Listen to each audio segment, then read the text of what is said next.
Hello and welcome to the Knee Club monthly, not Knee Club, sorry, wrong program. The Comfort Zone monthly training. Those are for all those who have joined and enrolled in the Comfort Zone program. Those are the 11 unconventional stretches to relieve knee pain.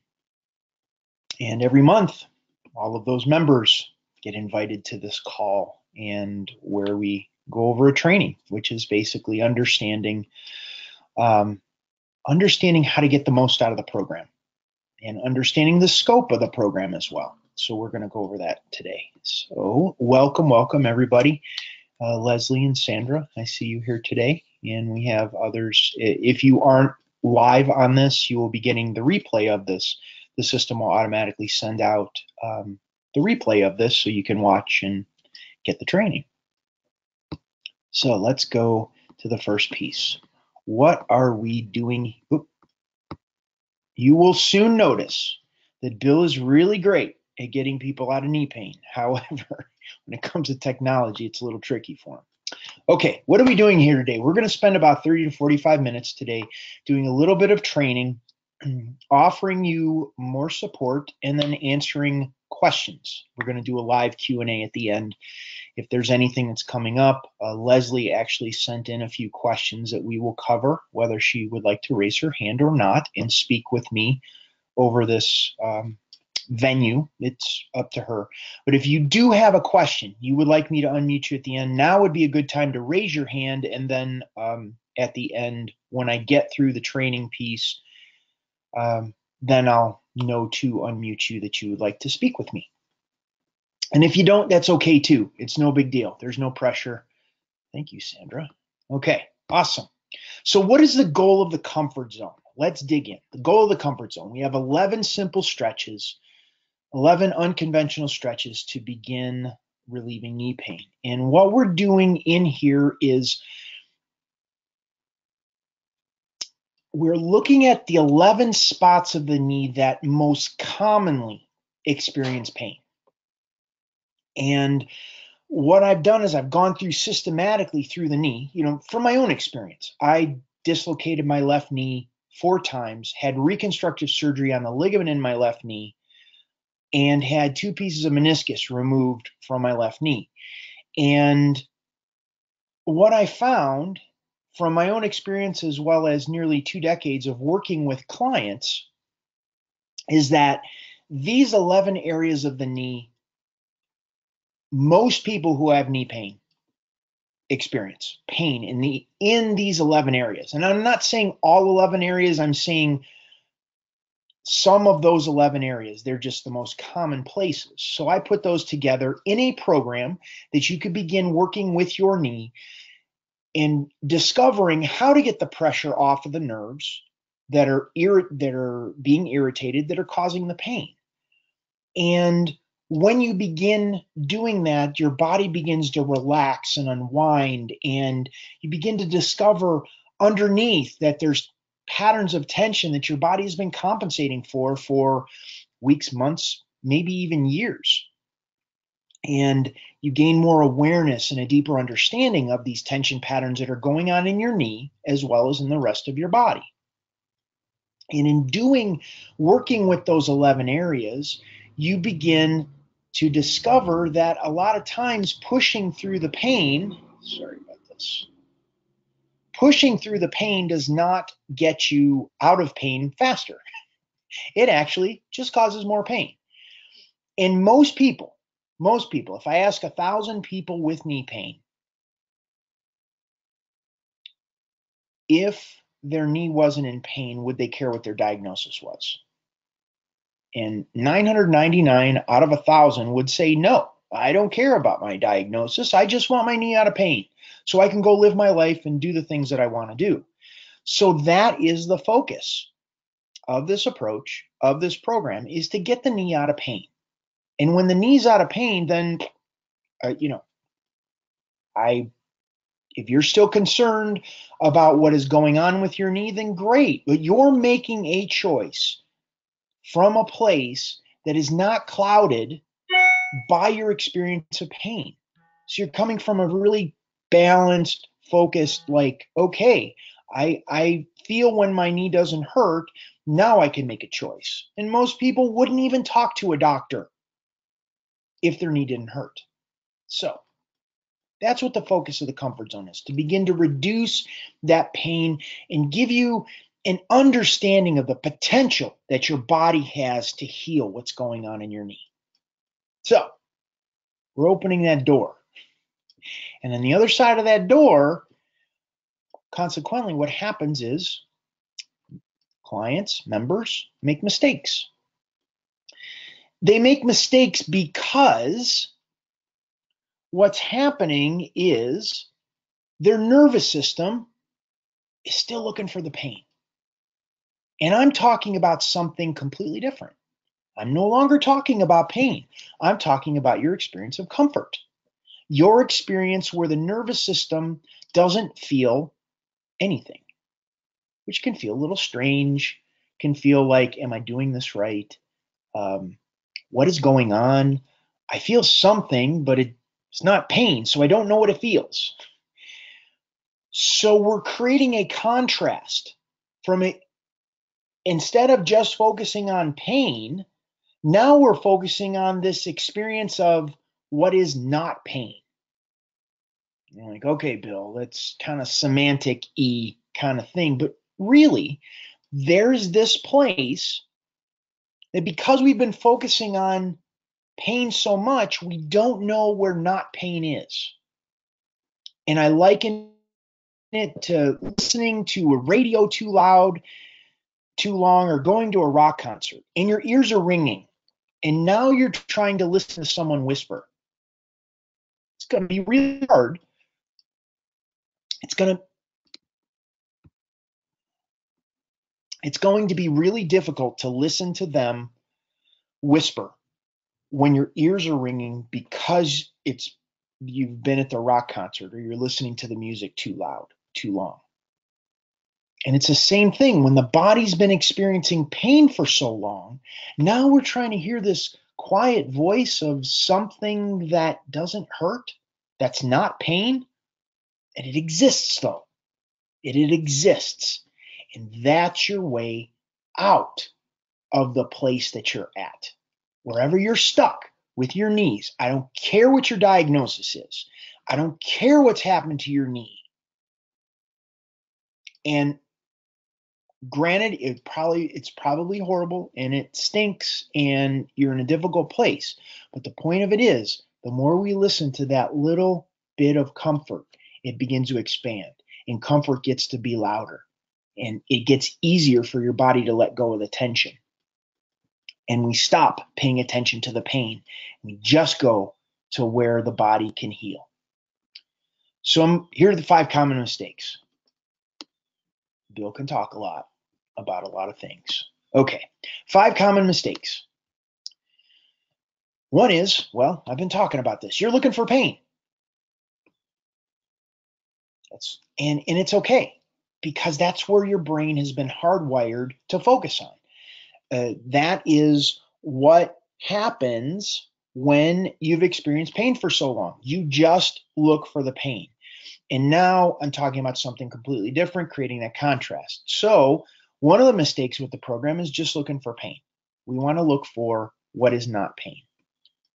Another mistake is going too fast. Like if you were going down a road driving 65 miles per hour with your windows rolled up and your radio blaring and the air conditioning on and kids screaming in the back seat, your experience of that road is going to be very different than if you're walking down that same road. Now, is it a different road? No. But the speed at which you're going down that road makes the difference. The slower you go, the more you're going to notice, see, sense, feel, and begin to learn and understand. And this is why we want to go much slower. We want to begin to slow down the speed at which we're rotating the lower part of the leg. We're working with the kneecap. We're going in the direction of comfort with the meniscus stretch. And if we go faster, then a lot of times what happens is we're looking for this place of getting the pressure off of the nerve the width of an eyelash. And if it's that tiny, we're going to go right by it. And it's going to be painful and it's going to get to comfort, but you're not going to feel it because you've already gone past the position of comfort. So going slower, you're going to learn much more. So that's the second mistake, is going too fast. The third is using too much strength. And what I'm talking about is many people with knee pain, myself included initially, it was like, okay, I want to get out of pain. Bill says rotate the lower part of the leg. So he rotates it, and I'm holding it, and my arms are shaking, and my forehead's sweating, and my hands are tired, and you're just using too much strength. What we're doing is we're creating comfort in the knee by getting the pressure off the nerve the width of an eyelash. So the amount of strength that you need to be able to get the pressure off of the nerve the width of an eyelash is that which would hold up a nickel on your middle finger. It's minimal amount of strength. And all we're looking at is getting enough pressure off of that tiny little nerve, and then the relief happens. Then we need to relax the rest of the body so our body can line up with the comfort that we're creating in the knee. So that is mistake number 3. Number 4 is doing too much. I see clients do that all the time. I work with clients in my coaching programs, either one-on-one or group coaching programs. And what they do is they do too much. Well, they want to do the stretches, and they want to do exercise, and they want to go to yoga, and they want to play basketball, and they want to, and they want to, and they want to, and they want to. And it's like, well, if I do this one more thing, it's going to make it better. And a lot of times, less is more. If we create comfort in the knee, that's the shortest distance. Think about this one. Getting out of knee pain, the shortest distance between being in pain and being out of pain is comfort. That's it. You don't have to exercise. You don't have to do all of these other things. You just need to get the pressure off of the nerves and get out of the way. So many times, what happens is clients will do more. They will do extra, thinking they're going to get out of pain faster if they do more. And the problem is they've been working so hard to this point for minimal results with physical therapy, and it's because they're going in the wrong direction. Comfort is the fastest way to get the knee out of pain, to relieve the stiffness, increase range of motion, break down scar tissue, all of those things that you want to do. Comfort is the fastest way to get there. So, in beginning to work with the Comfort Zone program, less is more. Just do what you need to do. That's going to get the biggest result on the other end. And then the last one, the last mistake, is testing the knee too quickly. And what that looks like is, gee, I wonder if I could push my knee. And the interesting part is there's a little voice in your head that's going, I wonder if it's going to hurt. I wonder if it's going to hurt. And then I don't know what to do if it does hurt. And in that space, the knee is very vulnerable to being injured again. We have to build the awareness and understanding of how to get the knee out of pain,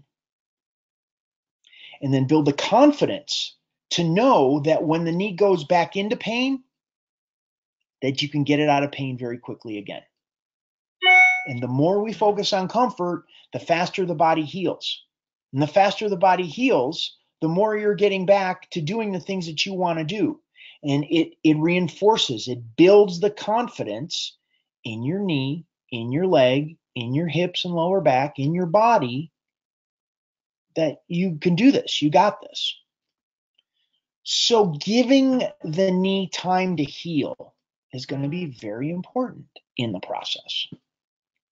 The more it, and here's a distinction.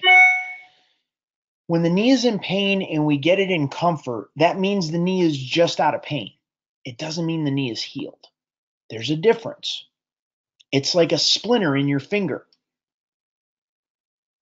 The splinter is causing the pain in the finger. We pull the splinter out of the finger, and now the finger has an opportunity to heal. It doesn't mean the finger is going to be completely out of pain.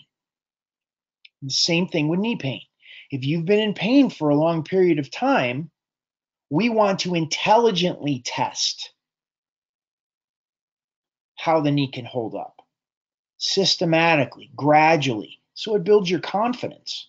So you don't have that little voice that's questioning whether or not you're doing the right thing. So that's a big thing. So those are the 5 common mistakes: looking for pain, going too fast, using too much strength, doing too much, and testing the knee too quickly.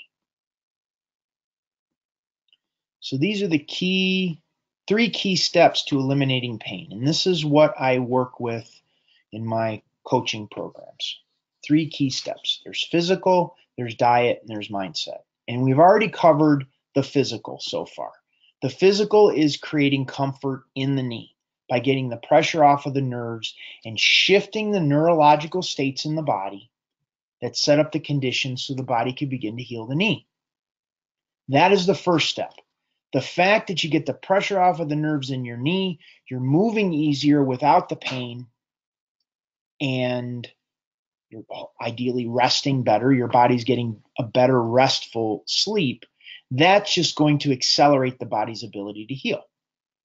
The second is I refer to as diet, or we can call it inflammation. And what ends up happening is when there's an injury to the knee, when there's pain in the knee, there's local inflammation in the knee, but there's also global inflammation in the body as a result of the foods that we eat, the water that we drink, the air that we breathe. The stress of being a human in pain causes global inflammation. Life causes inflammation, and that causes it systemically, so it's throughout your whole body. And now we got the knee to deal with as well. But guess what? Your body doesn't need your joints to live, so the joints take a back seat. That's the reality of it.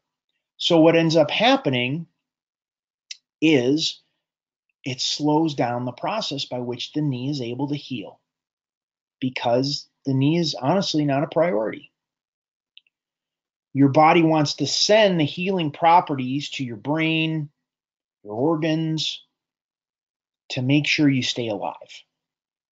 So the more we can reduce the inflammation in the body through water, through breathing, through supplementation, through water, breathing, supplementation, nutrition, what that does is it begins to set up the conditions so now the body can heal itself much faster. So we reduce the inflammation in the entire body, and now the body has excess resources to heal what's going on in the knee as well as in the rest of the body, and the body heals itself much quicker. At the same time, you're creating comfort. You're getting the pressure off of the nerves on a daily basis over and over again. And now you're reducing the blockages that are in the way from the body to heal. So it speeds up the whole process very, very quickly. So that's the second step. And the third is mindset. What am I talking about? Oh, the mindset, self-sabotage.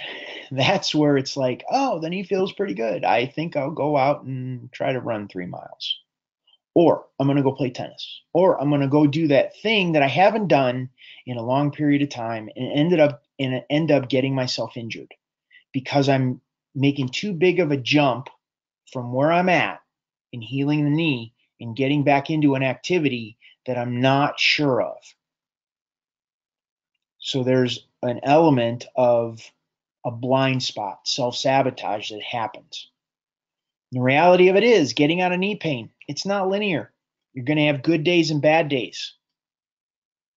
And on the bad days, we got to go back to steps 1 and 2, which is creating comfort in the knee and setting up the conditions in the body so the body could heal the knee. So on those bad days, can't give up hope. We can't give up going to the things that are going to speed the body through this place. And then on the good days, that's where self-sabotage really comes in. Oh, my knee's feeling really good. We want to temper how much we're going to push the knee that day so we don't throw it back into a place of pain that we just got out of maybe the day before or a few days ago.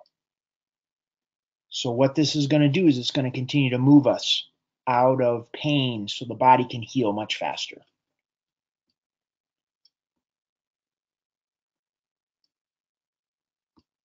So we talked about these factors to eliminating pain. We talked about water, nutrition, breathing, supplementation, and stretching, mobility, exercise. It's a little bit broken down in terms of creating comfort and doing those other things. But those are all very important in aspects of depending on the process in which you go to getting out of pain. We need to draw on these different elements to, or draw on these different factors to get your knee out of pain. So what I do offer, this is a lot, if you need a little bit more support. Sometimes you need a little help along the way, some support and guidance. And that's where I do have other coaching programs, either private or group coaching programs. The one that I was going to chat briefly about today, it's called the Quit Your Quack Pain Relief Program. And what I do is I offer this to members, new members of the Comfort Zone, to be a member of the Quit Your Quack program. It's a Facebook group, basically a private Facebook group. We do 2 live Facebook broadcasts per week, right here, 2 live Facebook broadcasts per week, and I answer questions. What you have going on, I point you to a larger members area, which has several hundred videos. That larger members area I call the Virtual Knee Pain Clinic. And what I do is in that Facebook group, you type in where you're having challenges, the questions you have based on the homework I gave you from last time, and we continue to tweak and adjust and zero in on exactly where are the sticking points in those areas, the physical, the diet, and the mindset. You get a 4 months of complimentary access to the Virtual Knee Pain Clinic when you sign up for it. And there's also bi-weekly webinars. So every month you're getting there's 2 Facebook broadcasts per week. So that's 8 in a month. And then there's 2 bi-weekly webinars in the period of a month so you have 10 touch points where you get to ask questions, interact with me. I guide you through what's going on with your knees. The link is right here. I'm going to send that out. Let's see, here is in the chat window. There is the link to the Quit Your Quack program. And just to share that, Leslie, I saw you send an invite for that, and that is a program you haven't signed up for.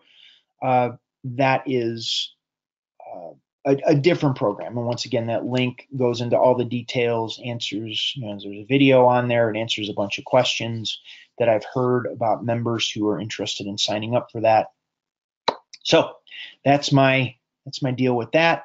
We are going to now go on to the live Q&A.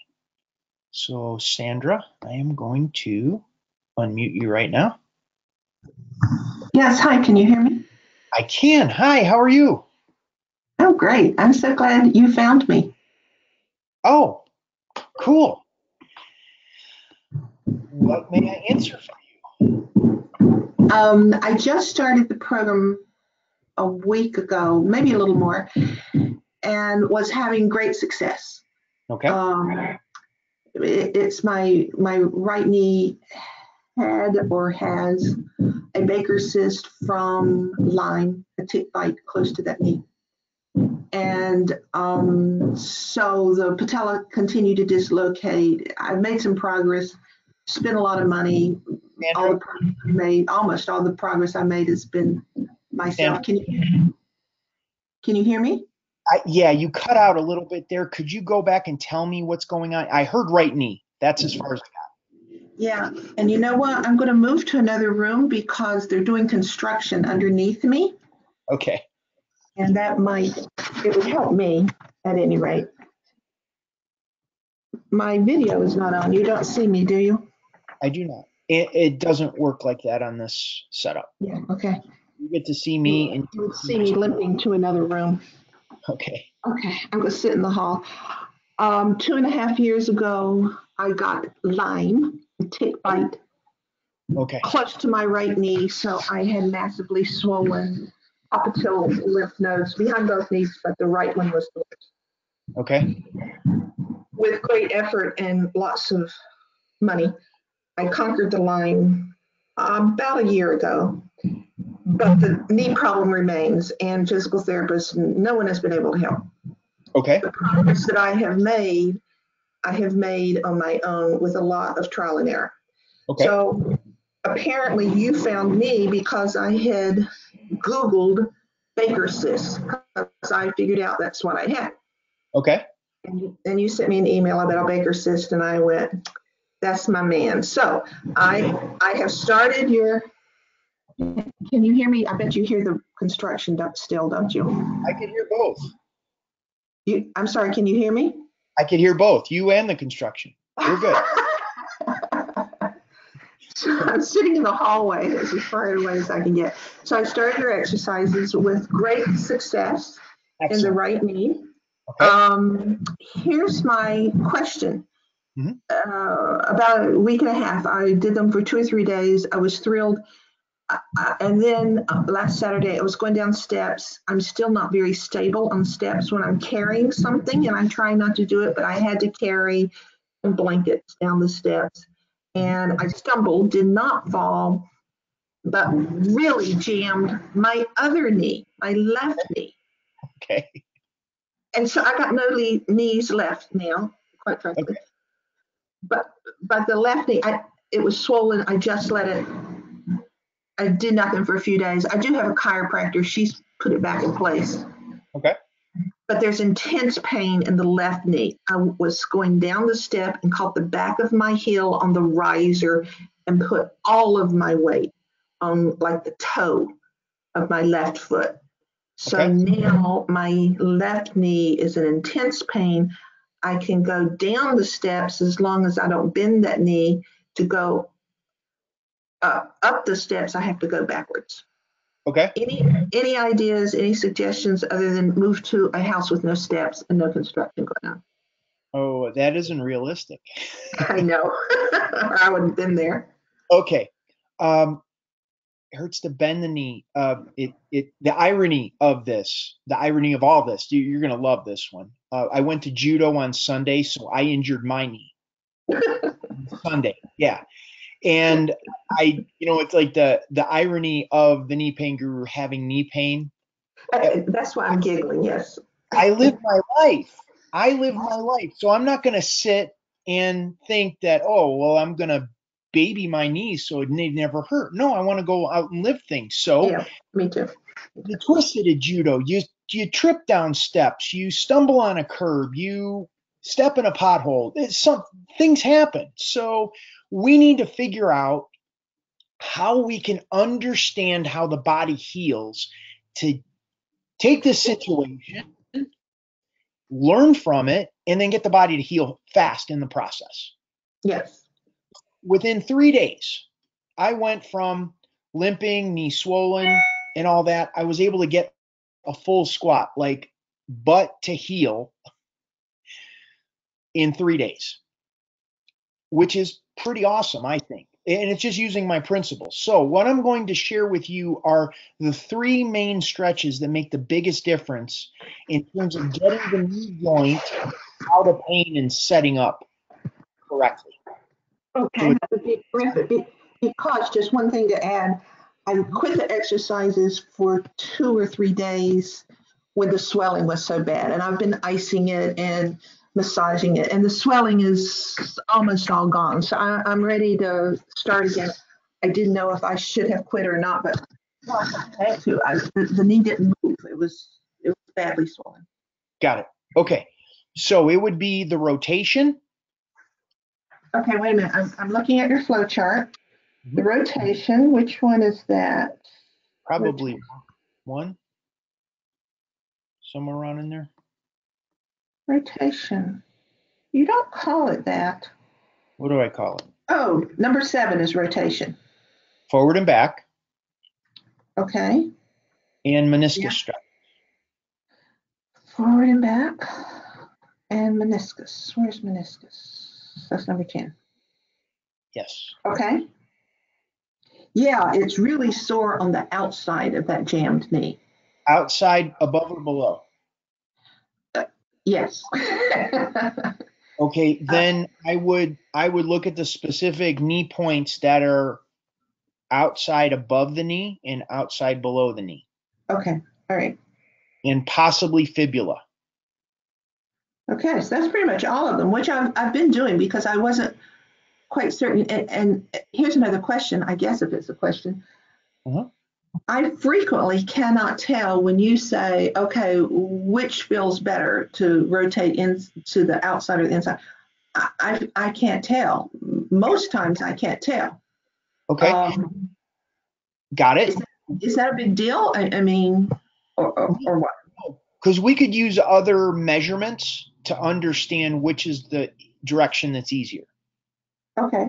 You could rotate it in and rotate it out and physically look at which direction rotates more. Oh, okay. All right. Now, and I particularly had a problem with the patella, with the knee. I'm just lost. It's like, duh. The patella, right. number 9, kneecap patella floating movement. Yes. Okay. You were lost with it? Would you like me to? I cannot tell a difference in which feels better. It's the same issue, but it's much more pronounced on that one than any of the other ones. Got it. So you could still do which direction moves easier. Moving in or out, down or up. I can't tell. That's the point. No. It's what I'm saying is that you don't necessarily have to feel it. You could look. Okay. All right. Because the kneecap, when you straighten the leg out, it disengages the kneecap, and the kneecap like just kind of floats. Yeah, and dislocates for me, my friend. Right. Well, you aren't, obviously, if it dislocates, it's going to hurt, right? That's what it's been doing in the past. And so now I'm careful not to hyperextend or overextend the leg because it will hyperextend the knee and it will dislocate. Right, but I'm just talking about keeping the leg straight and working with the kneecap in the context of the stretch. Okay, sure. All we're doing is going in the direction that it moves easier or more. Like your kneecap is dislocating a certain way, correct? It usually it dislocates. Essentially, if it were a compass, it dislocates. Wait a minute, north, south, east. So southeast is going to move the easiest. Is that going to make sense? Does that make sense? Not necessarily, but if you say so, I will pay attention next time. So the southeast is the way it should move the easiest? Easiest. Let me explain. If you got a compass and it's pulling the tightest to the southeast, that means it's going to pop out. Oh, sure. Does that make sense? Yeah, that now makes sense. Sure, yeah. Tightest in that direction, which means it's going to move easiest. So if you went southeast, if you went northwest, you're going to pull against that tension pattern, which is going to hurt. Okay. So by taking it to the southeast and holding it in that position of comfort, what happens is we change the neurological states that's going on in the kneecap that's causing it to pull to the southeast. Okay. We allow the northwest to engage and pull and balance that tension pattern out. Okay. That explains it, because Is that it? Completely opposite of what anybody. yes, that's what I was going to say. It seems like it should be the complete opposite. So that's why I was doing what you said, but I didn't think I was doing it right.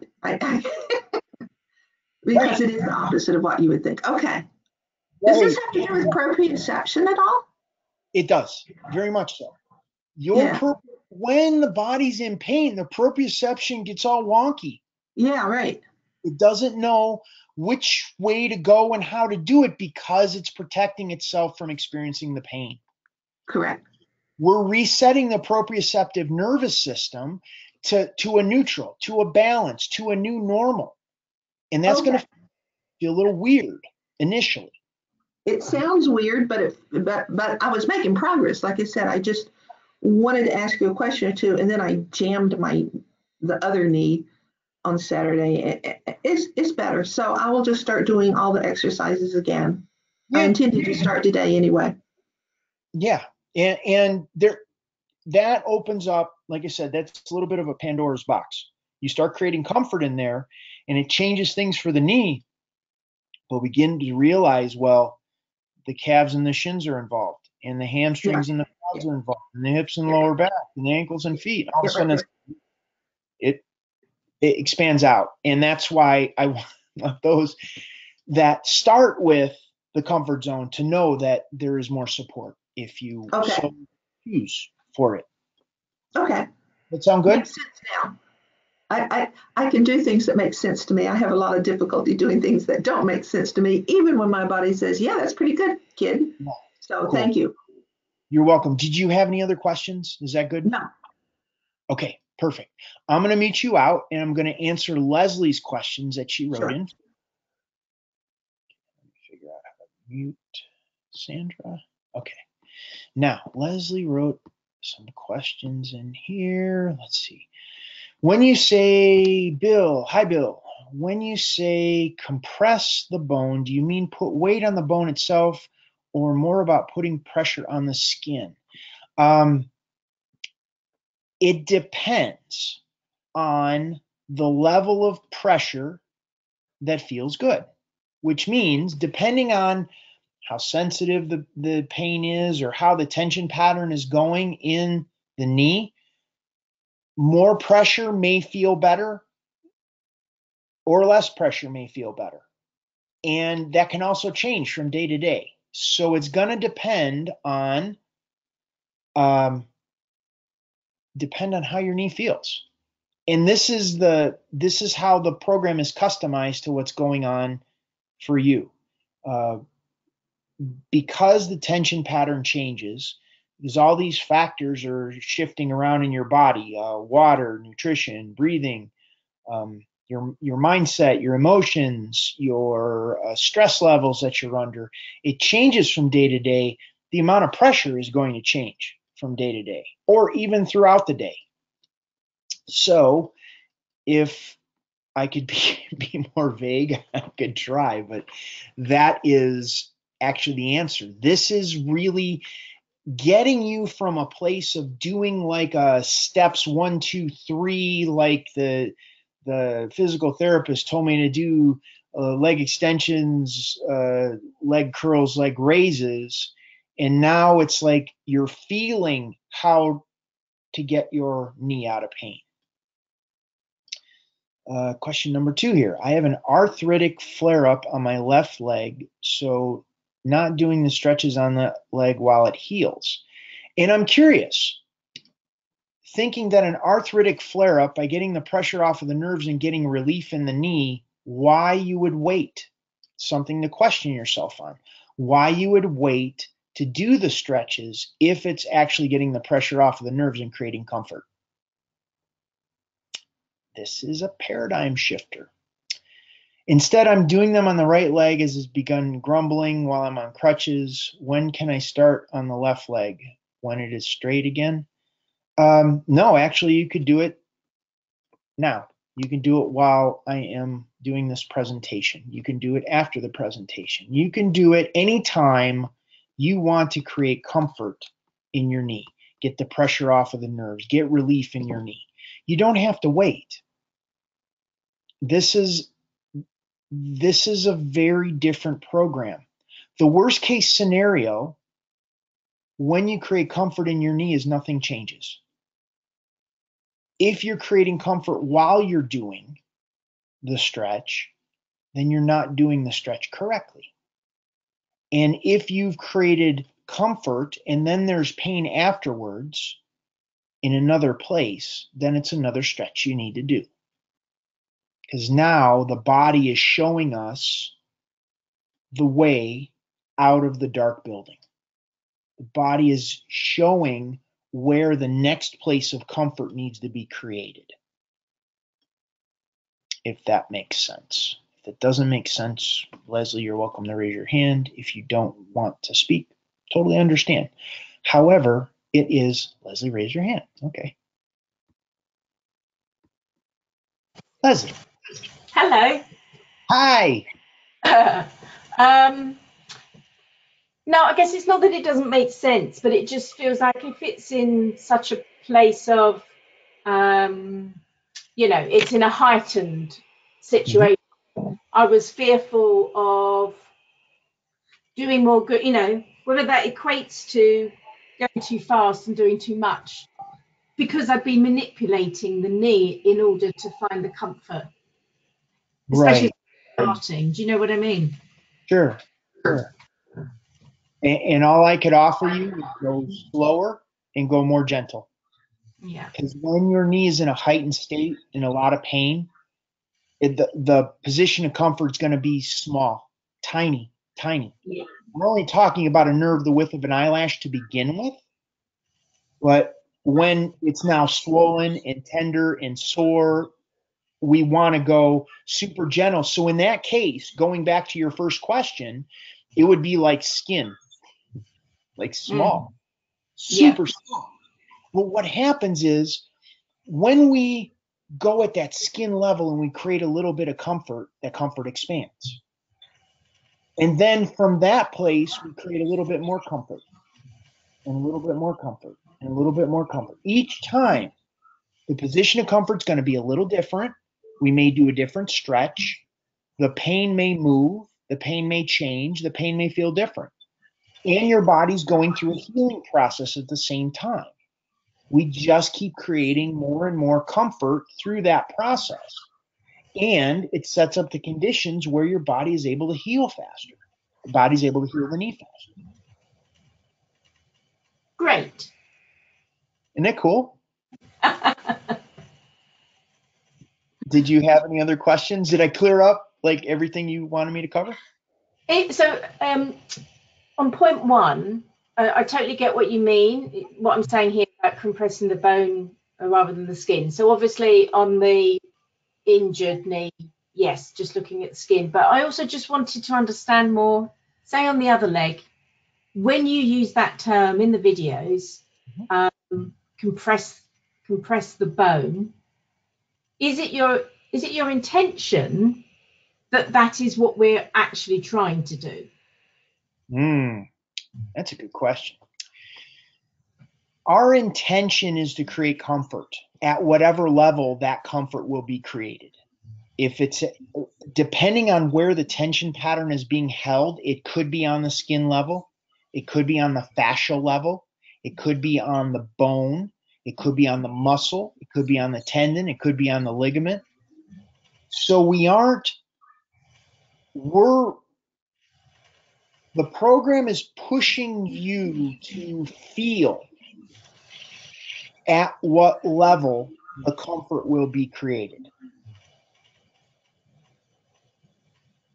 Okay. It's not I can't give you like I'm not gonna. No, and again, it's just that when I watch you doing it, to me it looks like your hands are in a different position almost, and now I'm struggling to think, how am I actually compressing the bone when I'm doing this? I feel like what I'm doing is moving the skin. Okay. Do you know, as if my intention was, if the if your words were move the skin, I'd feel confident I'm doing what you're suggesting. Mm-hmm. You saying compress the bone, I sort of think, I don't really think I'm compressing the bone. I feel like I'm just moving my skin around the bone. Which stretch are you referring to specifically? Oh God, see, Sandra was very organized and she had the flow chart in front of her. It's okay. It's okay. Let me give you this analogy. Let's say my shirt is the skin and my body is the bones. If I pull my shirt hard enough, I'll eventually pull me. Okay. Yep. So even though you're only pulling the skin, I'm still moving me, even if it's just a little bit. Okay, fine. Is that helpful? Yes, it is. Very good. Yeah, and sometimes it can make it worse. But if you look up like an anatomy chart on the internet, bring something like that up, and it's like, well, what exactly is in my knee underneath there? Yeah. And you can look at it and get a visual of the fibula, of the tibia, where the ACL, the MCL, the LCL, the PCL, like all the ligaments in the knee, where the tendons are. Sometimes it's helpful and sometimes it can make it more confusing depending on how you process information. The key to go by, or the guide to go by, is your experience of comfort. If we put your hands on the knee in a way to take the pressure off of the nerves, then the relief happens very quickly. Okay, So, good. Yeah. great questions. Gosh, you two are rock stars this month. That's awesome. But I get it. It's like I'm talking about like a little bit of it, a lot of an intangible. I'm talking about a feeling. But here's the interesting part. Pain is a feeling. We feel pain. We could point to where you feel it, but pain isn't caused by a diagnosis, or sometimes what's even torn, because pain is caused by the nerve irritation. And once we get the pressure off of the nerves, the body heals. So it really makes this distinction between what is anatomically there and your experience of comfort. Otherwise, why people who have limbs amputated still feel pain? Answer that one. Ask your docs and PTs to answer that one. Why do people still have ghost pain after limbs have been amputated? Because there's an element that is an intangible that we're looking to line the physical body up with. So your experience of pain is much different. Now I'm getting all, those are in my programs. It gets there, but it gets there because we need to understand what is actually causing the pain. Mind, emotions, diet, nutrition. There's a lot of stuff that goes into this. So anyhow, I'm excited you guys are coming in at this level. That's very cool. Okay, Sandra's got a question. I'm just going to unmute both of you because I can. Sandra. I don't have a question. I have a comment. If it makes any difference, I'm a medical researcher. And I have been a increasing criticizer of allopathic medicine for a lot of reasons. And then I got Lyme, okay, which you're told doesn't even exist. Chronic Lyme doesn't even exist, blah, blah, blah, blah. Okay. What you're talking about, according to research that I have done, and one excellent MD, one that I have found, have you ever heard of limbic system dysfunction? It sounds, what you're talking about is very related. Limbic system, your limbic system is your primitive brain. It's at the back of it's the top of the brain stem. It's the hippocampus and three other, I can't remember them all. But especially the phantom pain of severed limbs, that's limbic system dysfunction. And the research that he and I are doing points a lot to limbic system dysfunction, and people get all upset because they go, it's not in my head. You know, this is, well, it is in your head, but it's not psychosomatic in the typical sense of the word. And I could give you too much evidence of limbic system dysfunction that has developed in me. If it makes any difference, I have my doctorate in statistics. You know, I'm as hardcore as they get about analytic and logic and blah, blah, blah. But let me tell you what, when it happens to you, you know it's real. And I am now struggling with this mechanical issue with my knee and what I know to be limbic system dysfunction with some other issues. I think after listening to you, they're, if not the same thing, they're very similar. It was just a comment. I didn't mean to have such a long comment, but it's terribly interesting though, isn't it? I have a very short attention span, and this has kept me intrigued for coming up on 20 years. So, and I'd like to speak to that because I agree it's in your head, yet your experience of pain is in the limb, is in the knee. Good point. And there's doctors out there, there's approaches out there that do very, very focused work on shifting the mindset and how it'll shift the experience of pain. Believe it, I think it's great and awesome and all that. It's just not the entire equation, because you have the mechanical dysfunction that's going on in the knee that's sending us back, causing the dysfunction. So you have to have on both sides of the equation, cases where the nerve impingement is taking place as well as in the brain, how to rewire that. And what I found is that's why I have physical, diet, and mindset.